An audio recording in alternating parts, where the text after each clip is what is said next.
Well guys, welcome back to the channel. Today we are back at our shop and we are going to do a few more things to the 07 STi. Now last video we were driving around my other 07 STi, the giveaway STi, because I told you guys we have someone that is going to be sandblasting these parts, but unfortunately it turns out I cannot get these parts in as soon as I would like. So today we are going to start replacing some of these parts. Now, I've never had experience with rusted stuff before, so I keep thinking that this car is far more worse than it is. But after reading a ton of your guys' comments, you guys are giving me hope that it's not actually that bad. And I don't think it's as bad as I'm making it out to be. I've gone through this car a lot off camera, and it's really not that bad for what I thought it was. Now today, we are going to head over to Justin Dremko's place of Subaru parts, and we are going to replace three things today.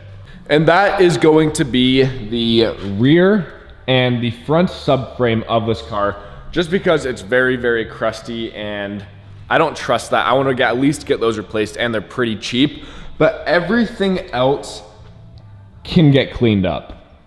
Now, my main concern with reusing a lot of these parts is I didn't know how extensive the rust was, if it had any structural fault to it, but I took my little Milwaukee wire wheel to a lot of these parts to see how it would clean up. And as you guys can see, here's the drive shaft. This cleans up flawlessly. I've hit every single part, and I'm pretty confident we can get all of these parts looking brand new, but I still want to replace the front and rear subframe of the car and a few brackets.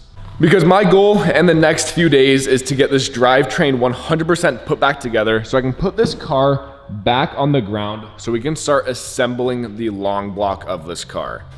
But there is one problem that's going to cause a maybe slight delay, and that is, I don't know if I showed you guys in the last video, the rear subframe bolts were very rusty and they snapped.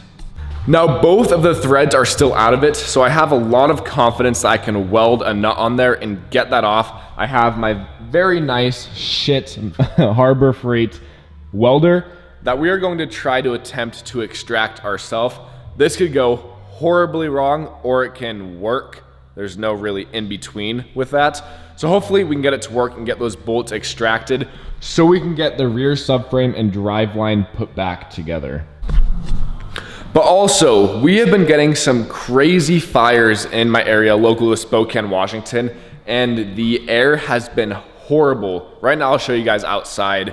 The visibility is non-existent.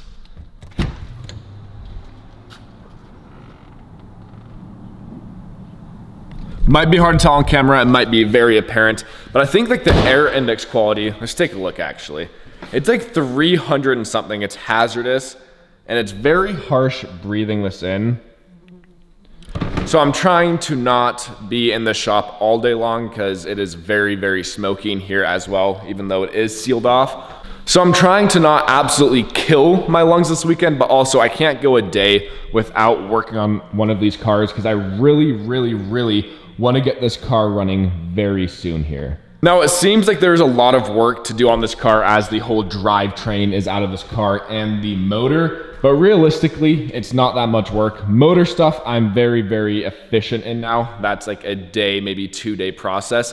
And the driveline, same thing, not that much work. It looks a lot worse than it is, but realistically, this is a few days until we can get this car on the road. But that is if everything goes smoothly and if I have all of the proper parts that I'm needing, which I am assuming I probably don't have. I know there's gonna be motor stuff that I am missing, but we'll cross that bridge when we get there. Actually, before we go to pick up these new parts, I wanna go ahead and attempt to weld the nut back on and get these bolts out of this frame.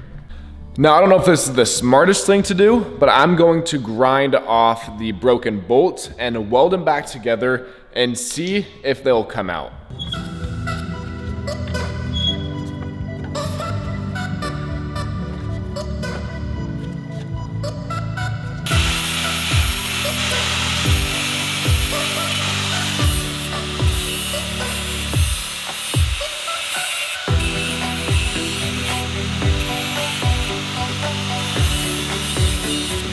And I should preface this before I start welding, I do not know what I'm doing. So let's get right into it.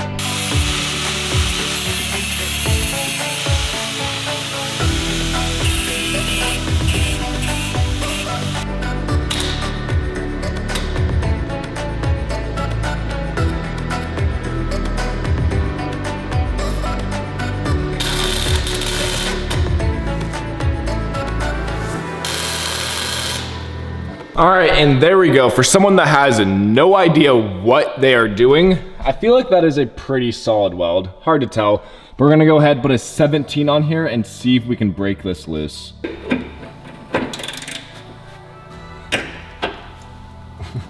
Damn it. Take two.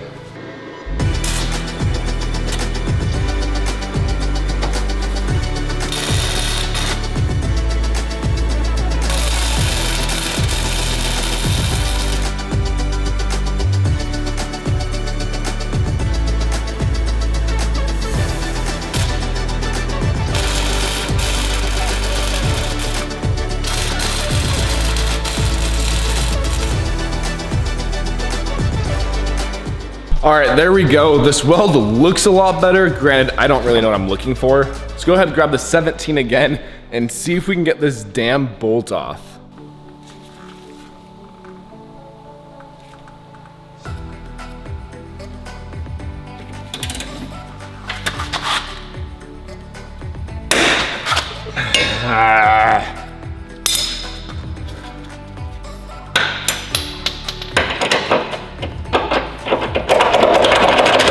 Well, I suck at welding.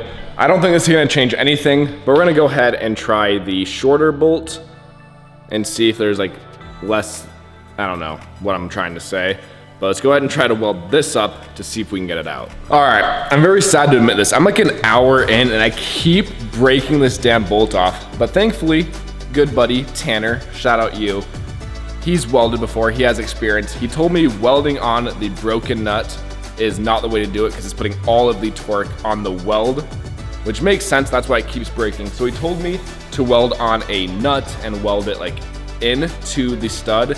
That way it should work as opposed to welding two broken pieces together and putting all of the torque on the weld as opposed to the actual stud. So we're gonna give that a shot, clean up that stud again, clean up this nut because it's a little crusty, and attempt to weld this on, and I have hopes it'll come off this time. This video kind of turned into a welding only video. I was supposed to be putting the subframe together, but I can't complain. I'm learning one more thing, and that's why I do this. I love learning stuff like this, as stupid as this may make me look, because I am a absolute noob when it comes to welding, and I'm using like the shittiest welder money buys.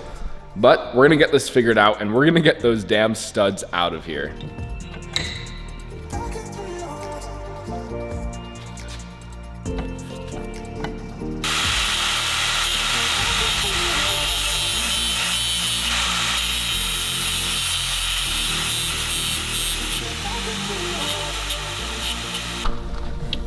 And there we go. We're gonna put the bolt on just like this and weld in, and hopefully we can get a strong enough weld to get that stud out.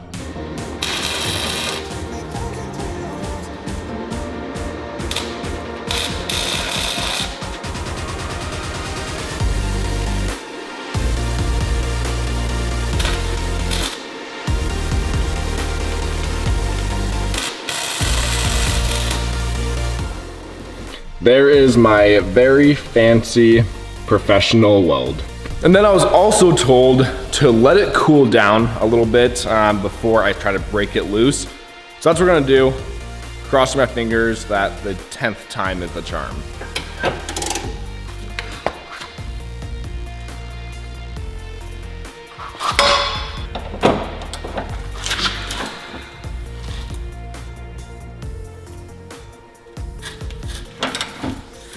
Let's go.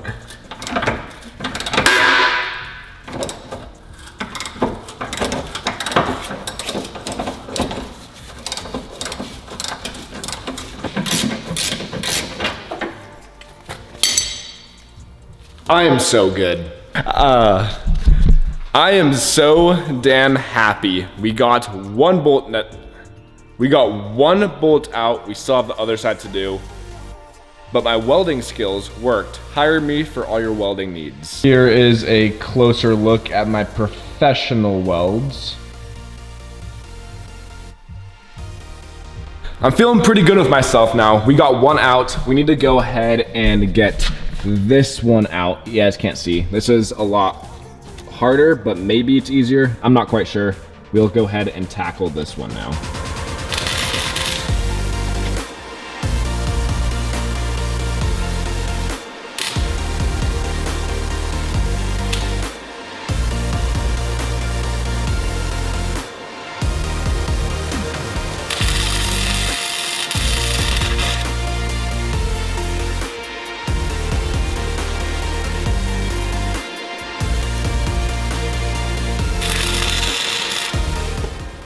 All right, we let this bolt cool off. I almost went straight into it, then I remembered that Tanner said to let it cool off. So we let it cool off. I don't have the most faith in that at all. The angle is really weird. I don't really care about removing the brake line. So hopefully we can get this off first try.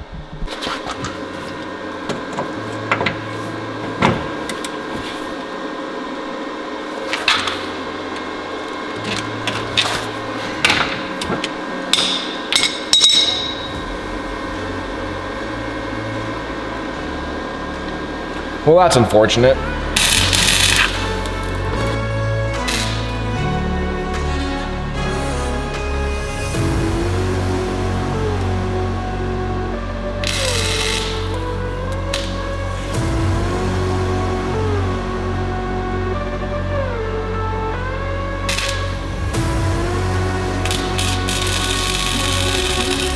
I am praying that this time it works.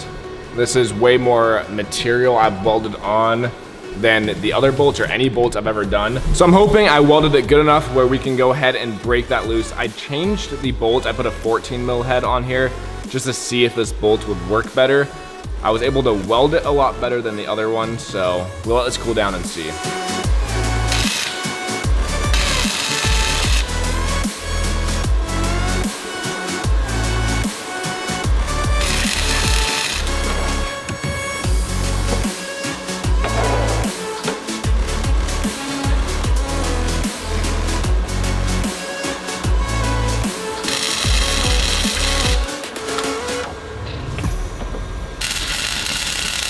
All right, let me update you guys with what's going on here. I shut off the camera for like the past hour now. I got the first bolt welded on there. Where am I looking? The first bolt welded perfectly on there. Almost too good on there. I welded on the bolt. It's very hard to see in this mask. So I was not able to fit the proper size socket on there, and I tried grinding it down, did not work. So now I am welding an other bolt onto that first bolt in hopes that I can get all of it off together. I've been struggling, guys. I have been fighting this for so long. I am very, very frustrated right now. But this last weld on the new bolt is a pretty solid weld, it looks like. So I'm hoping that we can break this loose and it doesn't just break off the top one. I've wasted like 4 or 5 14 mil nuts now. So, yeah, I'm annoyed, guys.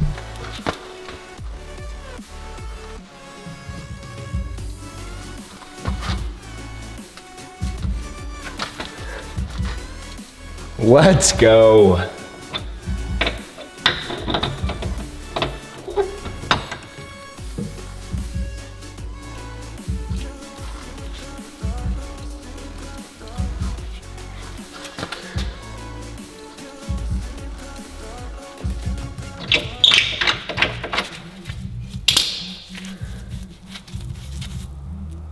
It's hard to tell because I'm exhausted and very lightheaded, but I am so beyond happy we were able to get this out of there. As you guys can see, there is the first bolt, and then I welded on the second bolt, and it ended up working. What I expected to take like 30 minutes to get those bolts out ended up taking all day, but I would like to think I learned quite a bit with welding. I did reach out to Tanner a lot with tips on what to do, and we were able to successfully extract 2 bolts from the frame of this car without having to drill these bolts out and retap, which is something I really wanted to avoid. So now all we have to do is replace these crusty bolts, which I was going to do anyway. But I am very excited because I love when I learn something, and this is something I've never done before. I've never welded. So the fact that I was able to make this video welding, doing something I've never done before, and be successful at it makes me very happy. That's why I make these videos, to show you guys that you guys can do literally what everyone, anything I can do, you guys can do. I have zero experience doing stuff like this. I'm just doing this for the fun of it, learning and showing you guys my learning process as well. Welding has always been one thing I've always really wanted to learn. Granted, this is not a welder that you'd use for pretty much anything except extracting bolts. But in the future, I'd like to get like a TIG and a good MIG welder and start learning how to fabricate stuff. That is something I've always wanted to do. So it is nice learning with stuff like this, getting the hang of it with welding something. I know it's not the most impressive thing in the world, but I was successful at it. The welds held to get those crusty bolts out of this frame. We were able to successfully get this car 100% ready to put back together. Those 2 bolts were the only thing holding us back from assembling anything on this car. Now with those extracted, we can rebuild this car. But I hope you guys enjoyed this video. Every video it seems like I'm making in this like daily upload series is something I've never done before, which I really like. It's always good to like step outside of what you normally do. That's how you grow. So there we have it, guys. One step closer to getting the Hawkeye back on the road.